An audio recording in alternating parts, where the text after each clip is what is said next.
lot of Canadians no longer care about our rights and freedoms. And I've spoken about this before. When I started getting involved in this issue, it was because I was worried about women's sex-based rights. And then at a certain point, I realized that sort of the underlying and greater issue was free speech. Nurse Amy Hamm. That's the British Columbian mother of two, freelance journalist, and of course, nurse, that many of you now recognize as a symbol in Canada's battle for free speech when it comes to sex based rights. That's because ever since her involvement in this bold yet peaceful I Heart J.K. Rowling statement back in 2020, which signaled her solidarity with the Harry Potter author's advocacy to protect women and children from radical gender ideology, Hamm has been dragged through years of gruesome professional investigations and disciplinary hearings with the BC College of Nurses and Midwives and ultimately fired by her former employer, Vancouver Coastal Health. But now Nurse Amy is fighting back. She joins forces with the Justice Centre for Constitutional Freedoms, which has contracted constitutional rights lawyer Lisa Bildy to file two separate human rights complaints in the BC Human Rights Tribunal, one against VCH and the other against the college, alleging that she, Amy Hamm, of course, was discriminated against for her political beliefs.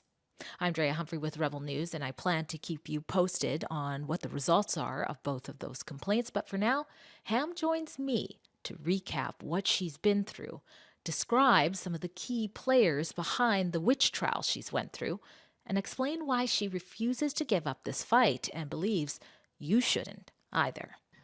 It's hard to understand why all of this happened, but I think ultimately it's about making an example out of somebody to dissuade others from exercising their right to free speech and exercising their right under the Canadian Charter of Rights and Freedoms to express dissent towards the orthodoxy of wokeness, essentially.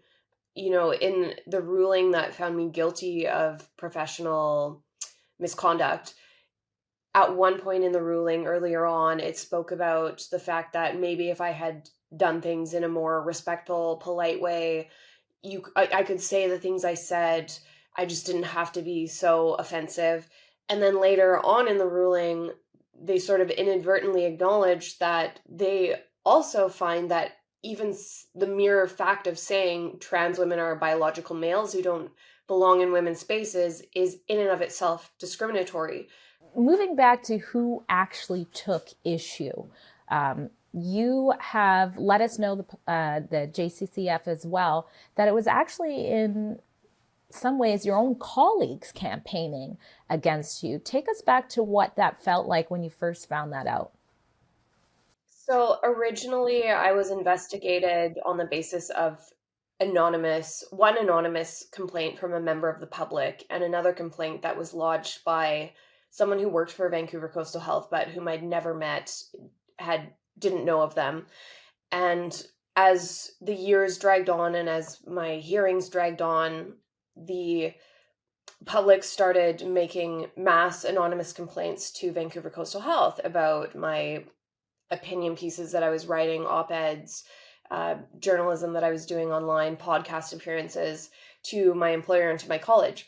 So at one point, my lawyer, Lisa Bildy, who was provided by the Justice Centre for Constitutional Freedoms, she suggested, go have a look online and see if there are any websites or campaigns for the public to make complaints about you, because it started to seem like something was going on. So I went online and I looked, and lo and behold, there was a group of people online who indeed had made websites about me and social media posts calling for members of the public to lodge complaints to, number one, to my union, to say that the union should drop their representation of me for ongoing workplace complaints that they shouldn't have known about this either. So it's puzzling that they even knew that the union was involved in supporting me at that point. I don't know how they got that information, but they did somehow. And so they wanted my union to drop me. Number two, they said complain to her workplace to get her fired from her leadership job at Vancouver Coastal Health because she's transphobic. So this group of persons, they are in an organization called Care Not Cops, and it's a group that was founded in Portland. It's Antifa adjacent, and they have a Vancouver chapter. And so this is a group of healthcare providers, and they're extremely far left activists. And as I discovered, they had numerous members that were colleagues at Vancouver Coastal Health. So ultimately, with my lawyer, Lisa Bildy, during the time that I was under investigation by Vancouver Coastal Health, and I had one suspension, and then I was put on a paid suspension for almost a year before I got fired. The complaint I made complaints about my colleagues that were doing this harassment, which actually led to a death threat being called into the unit where I work because these people doxed my exact work location publicly. And so ultimately, no repercussions have happened to these persons that are actively part of an extreme ideological group that blatantly violates the workplace policies of Vancouver Coastal Health, and they identify themselves as employees of that organization, something that I have never done.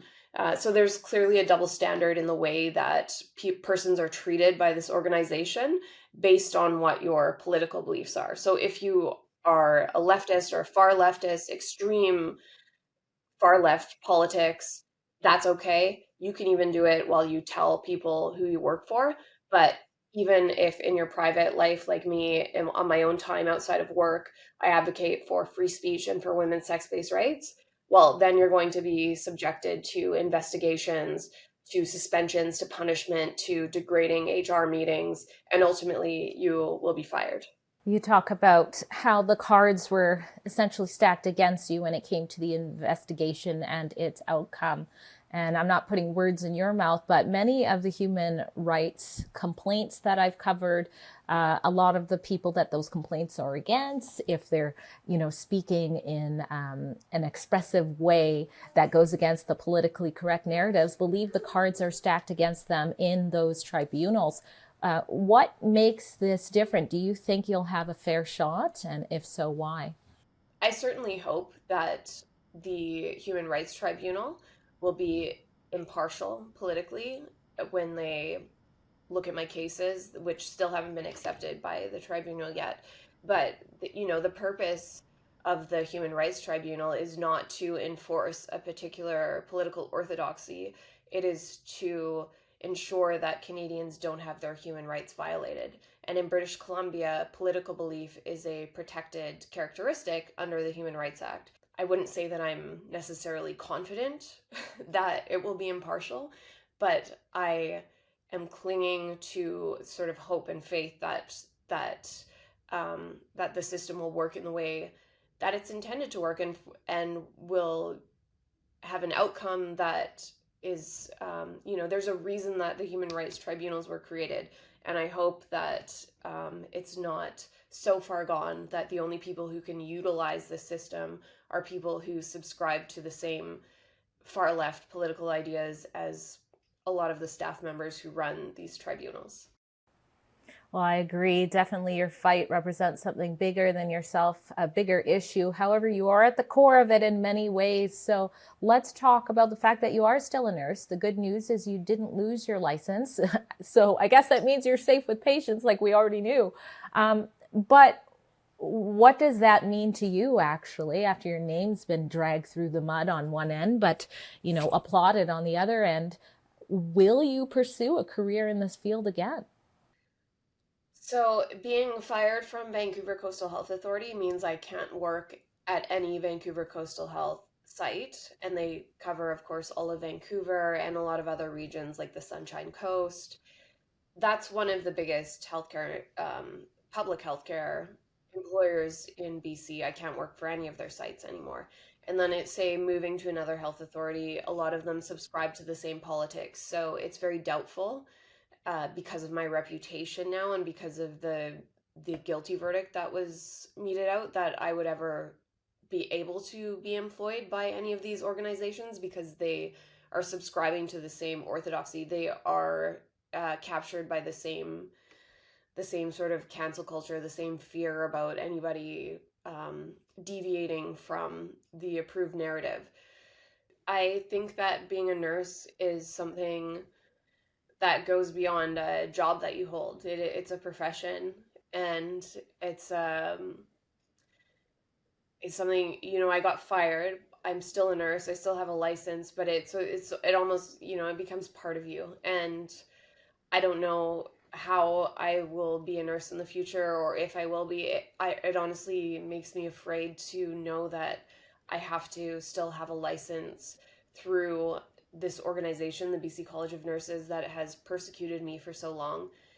But I don't want to lose it, so I'm not sure. But Amy, why should anybody who agrees with your advocacy but sees what's happened to you take on this fight? this is one piece of a larger problem that's going on in Canada. And the problem is that a lot of Canadians no longer care about our rights and freedoms. And I've spoken about this before. When I started getting involved in this issue, it was because I was worried about women's sex based rights. And then at a certain point, I realized that sort of the underlying and greater issue was free speech. Because if you don't have free speech, if you don't have the freedom to express dissenting viewpoints, then no other fight matters. You can't fight for women's rights if you don't have free speech first. So that's sort of the foundational principle after which you can fight for sort of a more niche issue. Even I mean, women's rights are not niche; we're half of the population.